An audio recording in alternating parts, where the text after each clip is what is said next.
standard. My name is Selva Mani Mandiram. We are studying 5th standard. Pandit Union Primary School. Cheran Mahadevi. Tinurani district. தினம் ஒரு தகவல். Right above farmers.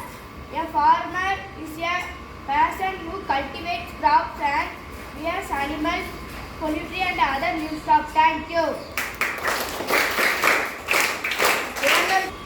அனைவருக்கும் வணக்கம். என் பெயர் கௌதம் ராஜா.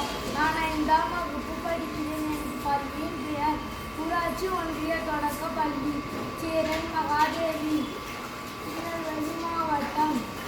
இரண்டொழுக்க பண்புகள்.